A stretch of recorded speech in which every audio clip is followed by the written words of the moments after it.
Akọ a máa lágbára pẹ̀lú ọgbọ́n, àmọ́ obìnrin a máa lété, elété kì í ṣẹgbẹ́ ọlọ́gbọ́n rárá. Obìnrin nìyá ọkùnrin, àwọn láya ọkùnrin, àwọn tún níyà wọn. Mo ní akọ a máa lágbára pẹ̀lú ọgbọ́n, àmọ́ obìnrin a máa lété, elété kì í ṣẹgbẹ́ ọlọ́gbọ́n rárá. Ẹ káàsán gbogbo ẹ̀yin olólùfẹ́ Olúyinká TNT. Ohun tí mo mú wá lónìí, mo fẹ́ bọ́ obìnrin sọ̀rọ̀, mo fẹ́ bọ́ ọkùnrin sọ̀rọ̀. Àwọn obìnrin a mọ̀ wípé a ní ète. Àwọn obìnrin apẹ̀jẹ̀mọ́dì, amújójó, gbogbo ẹnikẹ́ni ò dẹ̀ ní mọ̀ wípé ìdí ṣe ṣòroro lọ́wọ́ ẹ̀jẹ̀. A ní ète, ṣùgbọ́n ọgbọ́n ni ọkùnrin ní, eléte kìdẹ̀ ń ṣe ẹgbẹ́ ọlọ́gbọ́n rárá. Tá a bá wá mọ̀ bí ó yẹ ká mọ̀ wípé obìnrin tí obìnrin bá fẹ́ dó ọkùnrin kan, ọkùnrin yẹn kò ságbára tó lè lù sí. Gbogbo àwa ìyàwó ilé, gbogbo ẹ̀yin ìyàwó ilé, gbogbo ẹ̀yin obìnrin, ẹ jẹ́ ká fìdí kọ́gbọ́n. Tí obìnrin bá sọ wípé òun fẹ́ dó ọkùnrin kan, bóyá obìnrin kò rí ọkùnrin kan ó fẹ́ dó, kò sí bí ọkùnrin yẹn ṣe lè lágbára tó àfi tóbìnrin yẹn ò bá fẹ́ dó. Tó túmọ̀ sí wípé ní ọ̀pọ̀lọpọ̀ ìgbà tí obìnrin bá rí ọkùnrin kan tó bá fẹ́ dó, ọ̀pọ̀lọpọ̀ ìgbà obìnrin kò fẹ́ mú tójú ẹ̀ kúrò ńbẹ̀ ni. Ní tó máa ń fà tí obìnrin míì fi máa ń tẹ̀ pa ni bíyá ẹni obìnrin míì tó bá rò bóyá òun ní àṣẹ lórí ọkùnrin yẹn, kó wá fẹ́ máa bá ẹni tó fẹ́ dó ọkùnrin yẹn jà. Àwọn obìnrin míì á wò pé okay, ṣé olùpọ̀ lágbára ni, ó yá jẹ́ ká máa fà á. Ládi pé obìnrin míì á tẹ̀ pa, ládi pé obìnrin míì á sọ pé mo ní kó sún òsún, màá wá gbà lọ́wọ́ ẹ̀. Ìwọ obìnrin ilé, tí ọkọ ẹ bá ti di wípé obìnrin kan ṣì pàpàpà ó fẹ́ dó ọkọ ẹ, jọ fílẹ̀ jẹ́ kó yọ tójú ẹ̀ ń bẹ̀.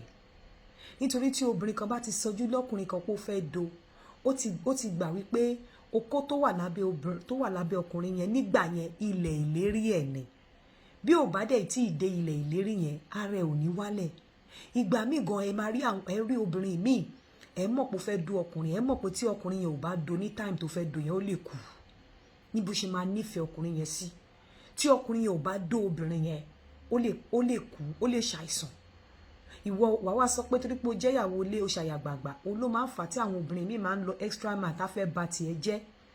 Tí obìnrin kan bá ti ṣẹ́jú tó bá ti dọ́jú kọ ọkọ ẹ̀ tó fẹ́ dó, arábìnrin ó mà ní nǹkan tó ó máa wà láyé ló ń jà. Tó bá mà sí láyé mọ́, wọ́n á máa dó èèyàn lórí ibi tí wọ́n sin ẹ́ sí. Gbogbo ète tí obìnrin bá ní ló lè lò láti fi dó ọkùnrin tó bá nífẹ̀ẹ́ láti dó. Ọ̀pọ̀lọpọ̀ ìgbà wọn ò fẹ́ fẹ́ ọkùnrin yẹn, wọ́n kàn fẹ́ mú tójú wọn kúrò ńbẹ̀ ni. Ọ̀pọ̀lọpọ̀ ìgbà gan bí obìnrin tó jẹ́ ìyàwó ilé ọkùnrin yẹn ṣe rí ńgbà míì, a máa fà á kí obìnrin míì nífẹ̀ẹ́ láti dó. Bí mo ṣe wà nísìn, bí ọkọ tó ń fẹ́ mi, àwọn obìnrin míì lè wò pé ọkọ tí TNT lè fara balẹ̀ tó lè máa fẹ́ ọkùnrin yẹn láti good, ọkùnrin yẹn láti nice pẹ̀lú gbogbo nǹkan tí TNT bá ń sọ, tọkùnrin yẹn ò bá nice sí kò lè fẹ́. Nítorí ìdú èyí, àìmọye obìnrin míì lè wà tó fẹ́ dó ọkọ mi, tó fẹ́ dó ẹni tí ó jẹ́ partner mi. Obìnrin míì lè wà tó fẹ́ dó látàrí wípé personality tèmi, wọ́n fẹ́ sọ pé àwọn fẹ́ dó ẹni tó ń dó mi àbí ẹni tó ń fẹ́ mi. Ó máa ń ṣẹlẹ̀ bẹ́ẹ̀. Àwọn obìnrin míì a máa ti torí bí ìwọ ìyàwó ilé gangan ṣe rí, bóyá nínú ìmúra, nínú bó ṣe look, wọ́n wá wò pé ọkùnrin tó lè keep irú obìnrin báyìí sílé, ọkùnrin yẹn láti good, wọ́n dẹ̀ fẹ́ dó ọkùnrin yẹn. Ló dífá fún pé even ọkùnrin tó ń wọ wedding ring gan, obìnrin á dẹ̀ máa wò pé ilé ìwà responsible tó lè máa display wedding ring, nítorí wedding ring tán rí lọ́wọ́ ẹ̀yẹn gangan wọ́n fẹ́ dó. Torí wedding ring get to them, ó mìíràn pé ọkùnrin yẹn wà responsible nítorí wọ́n mọ̀ pé àwọn ọkùnrin míì wà tó máa ń yọ wedding ring lọ́wọ́, tó wá jàjà rí ọkùnrin míì tó ń display wedding ring, wá ló wà responsible, táwọn bá dó amẹ́nu mọ́, wọ́n á fẹ́ dó nítorí ẹ̀. Kí la wá fẹ́ para wa fún? Àti nǹkan tíbi tí wàhálà máa ti wá ń dé lọ́pọ̀lọpọ̀ ni pé tó bá ti fẹ́ dó, tó ti ń ṣàyà gbangba, tó ti ní irọ́ ni kò ní ṣẹlẹ̀, èmi ni mo ní, wọ́n wá sọ fún ẹ pé wọn ò ti torí ẹ̀ dá okó ẹ̀. Á wá di wípé wọ́n á wọ bèbí, á di pé wọ́n á máa sa ojú òbò nítorí wọ́n fẹ́ dó ọkọ ẹ̀, nítorí pé ìwọ ló push wọn débẹ̀. Wọ́n ti rí pé ara ẹ̀ gbóná, wọ́n ti rí pé wọ́n á ní àwọn ní kó sún ni àwọn akúkú lé ẹ dìde. Pàápàá ẹni tó bá ti rárú bèbè lọ́wọ́ mi, ìwọ ọkùnrin tó bá ra bèbè lọ́wọ́ mi, jọ nítorí Ọlọ́run, obìnrin tó bá mọ̀ pé ó lè fẹ́ má jẹ́ kó, ìwọ obìnrin tó bá mọ̀ ra bèbè lọ́wọ́ mi, ọkùnrin tó bá mọ̀ pé ó lè fẹ́ má jẹ́ kó dó ẹ pẹ̀lú bèbè yẹn, torí pé kò ní fi ẹ́lẹ̀. Má fi bèbè yẹn dó ọkọ lọ́kọ, kò ní fi ẹ́lẹ̀. Ẹ̀yin ọkọ lọ́kọ náà tẹ́ ẹ̀ lọ ń dó obìnrin, tẹ́ bá ti rí pé obìnrin ṣe sí yín ó fẹ́ dé ilẹ̀ ìlérí yín ni, ó fẹ́ dé òkè Sínáì yín ni, ẹ jẹ́ kó délẹ̀ ìlérí yín bí ẹ̀ẹ̀mejì. Tẹ́ bá mọ̀ pé ẹ fẹ́ kí ilé yín dàrú, ẹ má tẹ̀ pa síbẹ̀. Pàápàá obìnrin tó jẹ́ pé òun ló ṣe sí yín, ó fẹ́ gbọ́, ó fẹ́ mọ bí oko yín, ó fẹ́ gbọ́ gbádùn oko yín ni, kò ní nǹkan kan tó fẹ́ fi yín ṣe. Tẹ́ bá ti wá lọ entice irú obìnrin yẹn, ló máa di wípé wọ́n máa tẹ̀ pa sí ọ̀dọ̀ yín. Gbogbo ẹ̀yin tẹ́ dẹ̀ máa ń date àwọn tó ti wà ní 36 plus tí wọ́n ti bímọ rí, tí wọ́n ti tẹ́ dẹ̀ máa date wọn for years. Ẹ bẹ̀rẹ̀ sí ní date obìnrin at 30, ẹ date ẹ for 6 years, 36, ẹ dẹ̀ níyàwó ńlé, ẹ dẹ̀ advice obìnrin yẹn pé kó lọ fẹ́ ọkọ. Ṣé ẹ rò bí àtìrú obìnrin yẹn bá lóyún, olórí burúkú ni tó bá ṣẹ fún yín. Ìwọ tó bá fẹ́ kí ilé ẹ̀ dàrú, ẹni tó bá máa date á jẹ́ni tóun náà kò fẹ́ bímọ mọ́, kò fẹ́ lọ́kọ, ó ti bí gbogbo ọmọ inú ẹ̀ tán. Kò ṣe tó máa kẹ́ nǹkan mọ́ ẹ. Kò sóbìnrin tó máa wà in 30s tí ò bímọ rí tó máa lóyún tẹ́ máa wá ní kó lọ ṣẹ. Àwa lòun ṣẹ wá ló dalé yín rú. Ẹ̀yin gan lẹ dalé ara yín rú. Àwọn obìnrin míì tó bá fẹ́ dé ilẹ̀ ìlérí yín tó kọ̀ fẹ́ dó yín lásán, ẹ̀yin náà dó wọn kẹ́ ẹ yọsẹ̀ ń bẹ̀. Torí nígbà míì tí ó kó ọkùnrin kan bá wo obìnrin kan dó tí ò bá tí ì dó, ó máa ṣe wèrèwèrè bí ẹni tí wọ́n fi wèrè pè sí lára ni. Tí ò bá dó okó ọkùnrin tó wù dó yàn rẹ̀ ò ní balẹ̀. To anybody tó bá dẹ̀ come in between tí ó bá fẹ́ jẹ́ kó dó okó yẹn, ó ready láti mú kúrò lọ́nà. So gbogbo ẹ̀yin ìyàwó, nígbà míì bẹ́ ṣe rí gan personality yín, look yín gan máa ń jẹ́ kí obìnrin ti ara look yín jẹ́ kí ọkọ yín wù wọ́n dó. Torí wọn ò ní mọ̀ pé yín lẹ ń tọ́jú ara yín, wá lọ́kọ ló ń tọ́jú yín.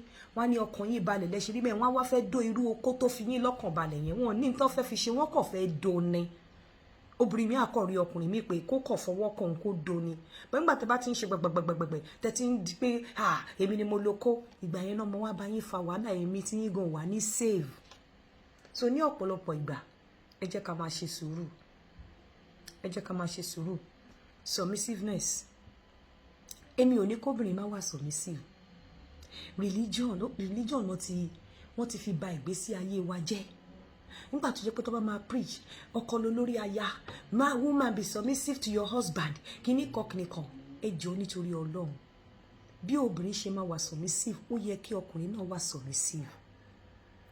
Ẹ̀yin ní kí n ṣáwò. Submissiveness ọkùnrin kò ń ṣe wípé kó ṣe àrìndì.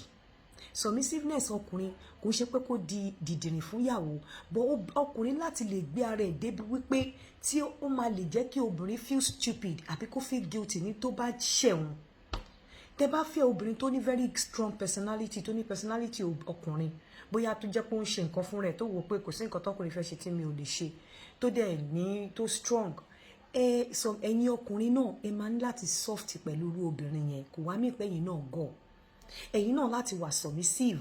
Báwo lẹ ṣe máa wà submissiveness yín? Kò ṣe pé kó pàṣẹ fún yín o, kò ṣe pé bóyá kó má mú àṣẹ yín ṣe o, but nígbà míì ẹ jẹ́ kó ní mind of her own, kó já lójú, kó lè kẹ́ lè jèrè ọ̀rọ̀ lára ẹ̀.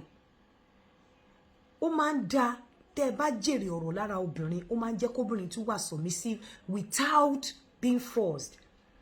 But tó bá jẹ́ pé gbogbo ìgbà nǹkan tẹ́ bá sọ lè fẹ́ kóbìnrin máa gbà, kò ní appreciate yín. Nígbà míì ó dá kí ẹ sọ nǹkan débi wípé obìnrin máa feel stupid, wípé tó jájọ́ obìnrin ló jẹ́ pé obìnrin fúnra rẹ̀ ní conscience máa sọ pé mo dẹ̀ mess up. For instance, nǹkan kan ṣẹlẹ̀ níjọ́ kan, wọ́n sọ nǹkan kan, èèyàn kan sọ nǹkan kan fún mi. Mo ṣagídí, mo ṣe pé kinní kan, mo ṣe kinní yẹn. Nígbà tí mo ṣe jájọ́ mi lójú, èmi náà fúnra mi nínú ọkàn mi, mo mọ̀ pé nǹkan tí mo ṣe yìí ò dáa. Mo dẹ̀ wá ń bára mi sọ̀rọ̀ nínú ọkàn mi pé nǹkan ó yẹ kéèyàn kan lè bẹ́ẹ̀ sọ̀rọ̀ náà. Fúnra mi ni mo bá wọn ni mo bẹ̀rẹ̀ sí níbẹ̀ wọn pé ẹ jọ̀ọ́ ẹ má bínú, mo sorry. Ẹ rántí kéèsì yẹn tí mo ní mo bẹ àwọn ọ̀nkù mi kan. Ẹ jọ̀ọ́ ẹ má bínú, mo sorry. Nígbà míì tí ò bá jẹ́ kí obìnrin ṣe nǹkan kó jájọ lójú, kó lè ráyè jèrè ọ̀rọ̀ lára ẹ̀, kò ní appreciate ẹ̀. Ìwọ ọkùnrin kò ní jẹ́ kó mọ̀ pé ó yẹ kó ń wà submissive fún ẹ. Bẹ́ẹ̀ obìnrin tó sọ nǹkan fún, tó sọ pé kinní kan tó jẹ́ kó ní mind ara ẹ̀, tí o mọ̀ tó bá ti fílẹ̀ tó sọ fún tí ò gbọ́, tí wọ́n jẹ́ kó ní mind ara ẹ̀, wọ́n náà ti wà submissive sí nìyẹn. Tó wá padà já lójú, wàá rí pé ńjọ́ mi tó bá sọ fún, padà appreciate ẹ̀ mọ̀ ju pé kó sọ fún kó dẹ̀ gbà bẹ́ẹ̀ lọ. Ọ̀pọ̀lọpọ̀ ilé ló jẹ́ wípé cohesiveness ni wọ́n operate, kò ń ṣe submissiveness mọ́. Gbogbo ọkùnrin tó bá ti ń bá obìnrin sọ̀rọ̀, tóbìnrin ti ń sọ pé okay mo ti gbọ́, ó ń pàṣẹ fún jà lọ ni. Kéèyàn pàṣẹ fún jà lọ ó yàtọ̀ sí pé kí wọ́n respect ọkùnrin, ó yàtọ̀ sí pé kí wọ́n submit genuinely sí ọkùnrin. báwo nìyẹn obìnrin ṣe lè submit genuinely fún ọkùnrin ni wípé ní ọ̀pọ̀lọpọ̀ pàtẹ́ bá ti sọ̀rọ̀ tó bá ti jájó wọn lójú ó máa ń reset brain wọn bẹ́ẹ̀ tó bá jẹ́ pé gbogbo ìgbà lẹ́fẹ́ kọ́ máa dance to your tune wọn ò ní appreciate yín wọn ò ní mọ̀ pé ẹ lọ́gbọ́n tí o bá fẹ́ tí obìnrin bá fẹ́ ṣe nǹkan tí ò bá tí ìwà bẹ́ẹ̀ pé mo fẹ́ ṣe kíní ẹ jẹ́ ká kọ̀rọ̀ kó mọ̀ pé kò believe nínú ẹ̀ kò believe nínú ọgbọ́n orí ẹ̀ bẹ́ẹ̀ tó bá jẹ́ kí obìnrin ní mind rẹ̀ once in a while tó fúnra rẹ̀ jókòó tó realize pé òun ṣe mistake ó ti bá òun sọ òun ò gbọ́ tó fúnra rẹ̀ realize mistake ẹ̀ tó feel guilty tó wá báyìí pé àyè má bínú ẹ̀dẹ̀ sọ bẹ́ẹ̀ o ẹ̀dẹ̀ sọ bẹ́ẹ̀ o ó máa ń jẹ́ kí obìnrin submit willingly ó máa ń jẹ́ kí obìnrin fúnra rẹ̀ wá gbé ìṣòro ẹ̀ wá bá ọkùnrin willingly bẹ́ẹ̀ tó bá jẹ́ pé every time èmi lolórí ọkọ lolórí aya you have to submit you have to kíní kan fagídí ṣe fi violence ṣe fi gbogbo wàhálà ṣe ó máa ń kill conscience obìnrin ni obìnrin máa sọ ẹ́ di let the sleeping dogs lie obìnrin á máa operate let the sleeping dogs lie pẹ̀lú ẹ̀ obìnrin ò ní fi ọkàn kan obìnrin ò ní submit sí ẹ genuinely so ẹ̀yin ọkùnrin náà yẹn láti submit pẹ̀lú wisdom yín ẹ láti submit pẹ̀lú understanding yín ẹ láti submit pẹ̀lú gentleness yín kò ń ṣe gbogbo ìgbà pàápàá obìnrin tó bá le tó dẹ̀ ní strong personality obìnrin tó bá jára mọ́ṣẹ́ tó dẹ̀ ní nǹkan tó ń gbé tẹ́ ẹ bá sọ pé dandan kó submit sí yín ilé ò lè tòrò ilé ò lè rọgbọ ọgbọ́n lẹ máa fi ṣe ẹ jẹ́ kí ọkùnrin fún obìnrin fúnra rẹ̀ ẹ máa fún ní chance kó lè máa ronú on her own kó lè máa appreciate yín on her own pé ọkọ mi dẹ̀ sọ bẹ́ẹ̀ fún mi ò dẹ̀ gbọ́ o kó fúnra rẹ̀ wá bá yín kó wá apologize bẹ́ẹ̀ nígbà tẹ́ bá ti gbogbo ẹ̀ force ẹ̀ sí lẹ́nu tí ò rí ọ̀nà kan yọ sílẹ̀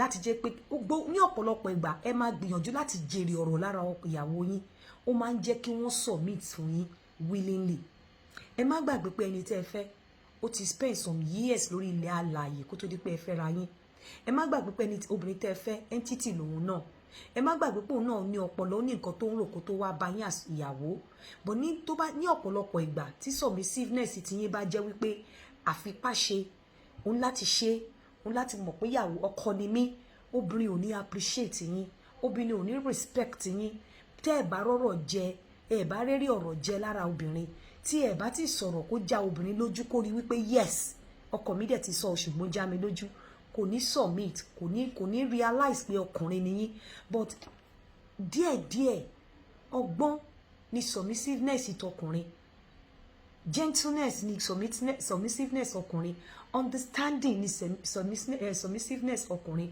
kò ń ṣe wípé gbogbo ìgbà náà ni ọkùnrin ni mí ọkọ lórí aya òun láti gbọ́ tèmi kíní kan ẹ tún gbé body yẹn ẹ gbé attitude yẹn wọ̀ you cannot command respect you should earn respect and one of the ways to earn respect ni wípé ẹ jẹ́ kí ẹ máa fi àyè sílẹ̀ láti jèrè ọ̀rọ̀ lára ìyàwó yín láti sọ pé láti jẹ́ kí ìyàwó ẹ máa fi àyè sílẹ̀ láti jẹ́ kí ìyàwó yín kó feel guilty kó understand kó náà realize mistake ẹ pé ọkọ mi dẹ̀ sọ bẹ́ẹ̀ o bẹ́ẹ̀ ìgbà tó bá jẹ́ pé gbogbo nǹkan lẹ̀ ń gbé sí tẹ̀dẹ̀ fẹ́ kó máa bẹ́ ṣe ń jù sí ẹ fẹ́ kó máa chew ẹ kó máa swallow ẹ at the end of the day kò ní jẹ́ submissiveness mọ́ á di coerciveness at the end of the day á di ṣáàjẹ́ ká pe wèrè lọ́kọ ìyàwó mo ti gbọ́ genuinely kò ní submit genuinely ọkọ ẹ ò respect yín kò respect yín ó fi ẹ̀yin ni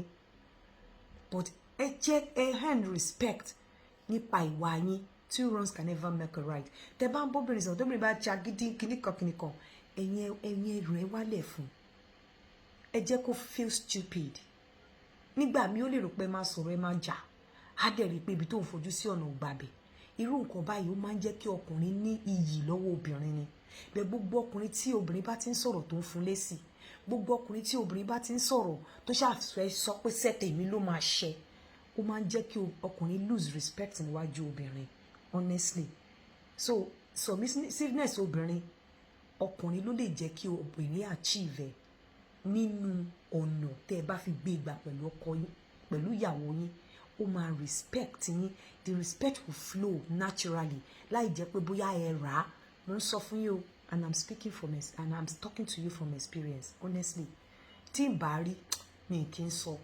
Tẹ́ bá fi agídí mú obìnrin tó ní very good, tó ní strong personality, àbí tó jẹ́ akíkanjú, ilé yẹn ò lè rọgbọ. Ilé yẹn ò lè rọgbọ. Tẹ́ bá jẹ́ kí obìnrin tó ní akíkanjú rí wípé ọkùnrin ni yín o, bí mo ṣe jẹ́ ọkùnrin, ìwọ náà obìnrin ni ẹ́, entity ni ẹ́, o ní mind of your own. Most of the time, the woman will come back to appreciate you. The woman will come back to table and matter before you. The woman will come back to seek for your advice and wisdom.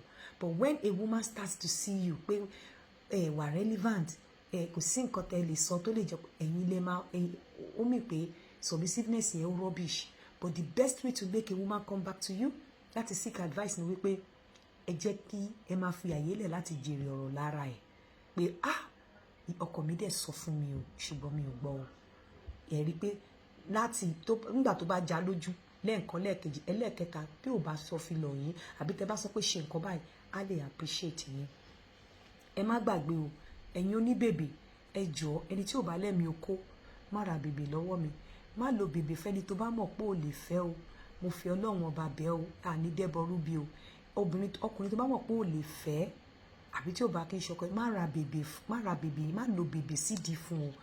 So ẹ pè mí lórí +447404851234. Ẹ̀yin tẹ́ fẹ́ ra t-shirt lẹ́kọ̀ọ́ náà, ẹ pè Yomi sórí +2349091200467 +2349091200467. Ire o, a ó tún máa pàdé. Ó dàbọ̀.